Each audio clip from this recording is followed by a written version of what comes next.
جوتیارێکی کوردە و لە دواسنووری دەسەڵاتی پێشمەرگە کە ناوچەی کوڵەجۆی باکووری ناحەی جەلەولای پارێزگای دیالەیە سەرقاڵی کشتوکاڵە.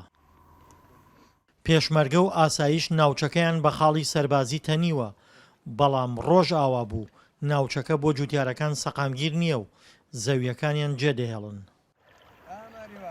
وەڵا گەرەی ئاگامان لە خۆمان بێ و یارمەتی ئەمانش بکەن شتێ ببینین خەوەر ئەمانە دەین وریای خۆیان بوون، یعنی هەن لە دەور و پشتمان و هەن وجودیان هەیە. یعنی تا ئێستا 37 کارمەندی ئاسایش لە ناحەی کوڵەجۆ بەهۆی هێرشی گروپە چەکدارەکانەوە گیانیان لەدەستداوە.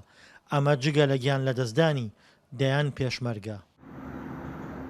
ماوەیەکە سەقامگیری بۆ ناوچەکە گەڕاوەتەوە، بەڵام هەر کە شەو داهات ئەم بازگەیە کە ناحیەکە و گوندەکانی دەوروبەری پێکەوە گرێ دەدات دادەخرێ. منتیقەیەکی گەرمە، یعنی حقیقەتە چەند چەکدارێکی داعشی سنوورەکە هەیە تەمان ئەمانە دەستیان تەمان سوور بۆ خوێنی خەڵکی ناوچەکە تەماندی وجودیان لێران نییە بەت متەحڕەکن تێن و ئەچن. ناحەی کوڵەجۆ کە 273 ماڵی کورد و 276 ماڵی عەرەبی ئاوارە و 15 ماڵی تورکمانی تێدایە.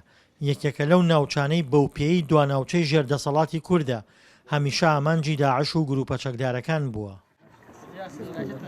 کە بیانوێت لە هەرکوێ بیانوێت دەستی خۆیانەوە شوێنێ، بەڵام ئەلحەمدوللا ئێمە چاودێرێکی وردی ناوچەکەی خۆمانەکەین، چی لە لای خۆمانەوە ولا چی لە لای جێشی عراقیە و ئەو بۆشای ئەمنیە کە لە بینمان بووە بە هەردوو لامان پڕمان کردوسەوە. لە ئێستادا سەقامگیری لە هەموو شتێک بۆ جوتیارەکانی ناوچەکە گرنگترە. کوێخا جەمال دڵخۆشە بەبوونی هێزە کوردیەکان و پاراستنیان، بەڵام لەگەڵ ئەوەشدا بێترس نییە لە دووبارەبوونەوەی هێرشەکانی داعش. ئەو ئانەم ئاسایش بهانتە گیان ئاسایش لەو جەوەڵەکەی لای قەرەبڵا خەتەقەیە کرد و ڕایە کرد. ناتوانێت بەن بێ داعش لێرە، ئەتوانێت بێت دەست بۆ شنێ و بڕوا، بەس ناتوانێت بەردەوام لێرە دانیشێ. پێشمەرگە و ئاسایش ناوچەی کوڵەجۆیان بە خاڵی سەربازی تەنیوە و بەردەوام چاودێری ئەو ناوچانە دەکەن کە جێی جوڵە و هاتوچۆکردنی داعشن لە دەوروبەری ناحیەکەدا.